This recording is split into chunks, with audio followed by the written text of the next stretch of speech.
E aí, pessoal, vocês já pararam para pensar por que o Grêmio não consegue liberar os jogadores que não vai utilizar? Jogadores que há muito tempo não fazem parte dos planos e que, curiosamente, não conseguem ser emprestados ou vendidos? Nós vamos contar um pouco dessa história e dessa rotina que mudou neste ano. Você vai entender. E vou falar também de Campas, que pode ir jogar no futebol argentino. César Cidade Dias falando de Grêmio aqui no YouTube, papo de gremista para gremista. Mas agora o recado é da Mais Ágil para você que está precisando viajar, está precisando comprar alguma coisa, está precisando de um dinheiro extra, tem um FGTS lá parado, o governo autoriza o saque e você pode, conversando com a Mais Ágil, resolver esse problema. Na descrição do vídeo tem um WhatsApp para você conversar exatamente com a Mais Ágil e sem burocracia ter esse dinheiro em até 24 horas na sua conta. Fale com a Mais Ágil, converse com eles e resolva esse problema. Mais Ágil é a solução para você ter esse dinheiro aí, o dinheiro que está com o FGTS parado lá na conta. Gente, vamos discutir algumas situações aqui que são importantes. E a pergunta que eu fiz é: por que o Grêmio não consegue liberar jogadores que o Grêmio já não quer há um tempo? Por que quando libera o Grêmio tem que pagar os salários deles? A gente vai contar isso. Antes eu quero falar do Campas, que segundo a imprensa da Argentina está negociando com o Rosário Central. Eu ontem fui atrás dessa informação para tentar confirmar, não me deram o nome do time, mas disseram que é mais ou menos por aí. Tem sim contrato do futebol argentino, teve do futebol mexicano, acabou não rolando porque o Grêmio pediu dinheiro, eles queriam apenas pagar o salário. Teve do futebol brasileiro, foi oferecido a alguns clubes, ninguém aceitou pagar todos os salários, isso tem muito a ver com o assunto que eu vou levar depois. Então existe sim essa conversa com o Rosário ou com algum outro clube argentino e Campas deve sair. O fato é, Campas ganha 230 mil por mês de salário, é um valor considerado alto para o futebol argentino, é um valor considerado alto no futebol brasileiro, mas no Grêmio é um valor considerado baixo. Isso mesmo, é um valor considerado baixo. Mas mesmo assim, o Campas pode deixar, tem ainda umas luvas, tem algumas coisas. O Campas que foi um negócio alto que ele fez, e o Campas deve jogar em outro clube, com o Grêmio se liberando do Campas, ou liberando o contrato, ou liberando pelo menos o pagamento integral desses 230. E aí eu entro na pauta que eu quero propor aqui, porque ontem o meu telefonema foi para empresários e executivos de outros clubes. E a pergunta tem 3 nomes. Por que Lucas Silva, Thiago Santos e Diogo Barbosa não deixaram o Grêmio nos últimos 2 anos e, sobretudo, quando o Grêmio quis liberar? Porque hoje até tem uma dúvida. O Renato, por exemplo, na lateral esquerda está em dúvida. O Reinaldo é o titular absoluto, mas o Diogo Barbosa tem entrado.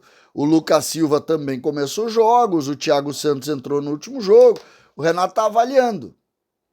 Mas nós sabemos que, historicamente, essa foi uma tentativa do Grêmio. E aí a gente chega até no assunto folha de pagamento do Grêmio, porque a resposta está exatamente nisso. Esses jogadores aqui, todos eles ganham na casa de 500 mil reais. O Lucas ganha um pouco menos, fez um contrato de 4 anos, teve luvas também, porque veio sem contrato. O Diogo Barbosa foi comprado junto à equipe do Palmeiras, ou seja, teve um investimento inicial e depois teve também um salário muito alto para tirar do Palmeiras. E o Thiago Santos veio do futebol do exterior, também sem contrato, fez um contrato também muito bom. E aí entra uma curiosidade: o mercado brasileiro não paga o que o Grêmio pagou.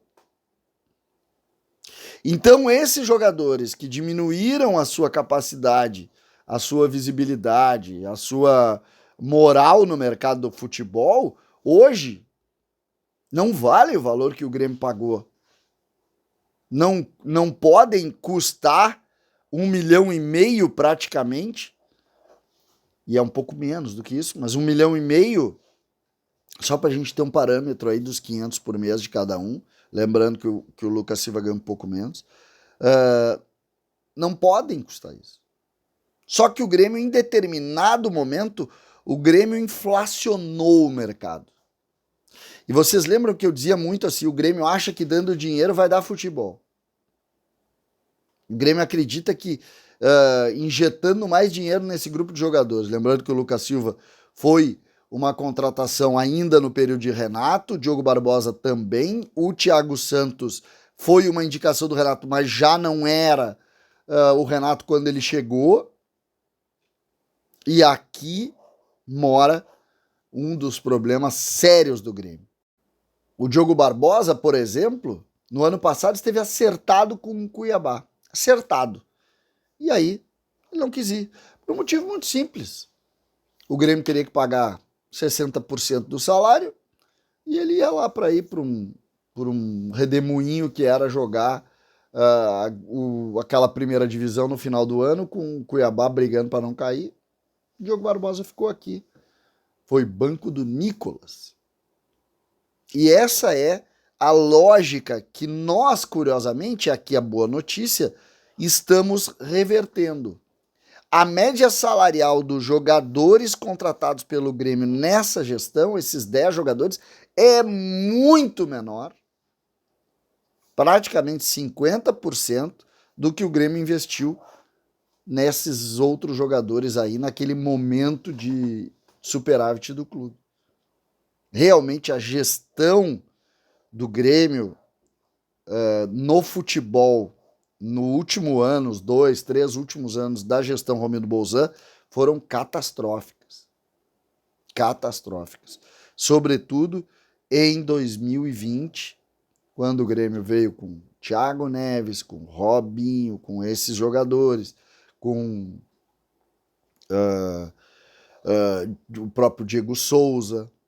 Ali começa uma derrocada monstruosa que nós estamos pagando até hoje. Ali começa. Não adianta a gente dizer que não. Vocês sabem que esse Renato agora eu elogio muito, mas essas atitudes aqui do Renato, elas seguem ainda impactando na realidade do Grêmio e na completa falta de dirigentes naquele momento. Né? Completa falta de dirigentes. O Grêmio não teve um contraponto. Olha o que está acontecendo agora, o Grêmio com um contraponto ao Renato. Tanto é que os jogadores estão vindo por uma média muito inferior. Ah, mas a realidade do Grêmio é outra, aquele momento era um Grêmio vencedor. É, claro. Mas tu tem que fazer transições, tu tem que diminuir, tu não pode renovar qualquer contrato. Tu precisa fazer isso. A gestão Paulo Calef e Alberto Guerra, ela reduziu o salário do Kahneman. Por que não fizeram isso antes? Então são situações importantes da gente refletir aqui e colocar. O grande problema da liberação de jogadores que o Grêmio não tem interesse, todos eles, está exatamente no alto valor que o Grêmio acabou dando aos seus ativos.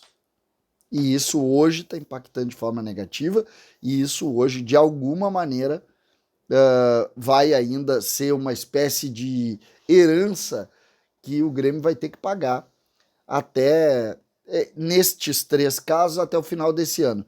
Eu ainda acho que dá para liberar algum deles, mas ontem, quando eu conversei com algumas pessoas, eles me disseram, César, pode liberar, mas é difícil, porque realmente é muito dinheiro e o mercado brasileiro deu uma retraída, não se paga mais os salários que estava pagando e algumas pessoas estão enfrentando dificuldades nesse aspecto. Então, este ponto é um ponto que a gente precisa refletir. Se vier a Libra, se vier a Liga, vão receber grandes quantias e talvez isso até inflacione em alguns pontos. Até lá vai ser isso aqui. Como eles perderam muito a parte de visibilidade, porque foram reservas aí praticamente 2 anos, isso também, obviamente, impacta no interesse dos outros clubes, porque isso funciona também como quase um gatilho para tu alavancar outros clubes. Eu acho que são jogadores que podem ser, inclusive, interessantes em algumas estruturas, mas o dinheiro acaba impedindo isso. César Cidade Dias falando de Grêmio aqui no YouTube.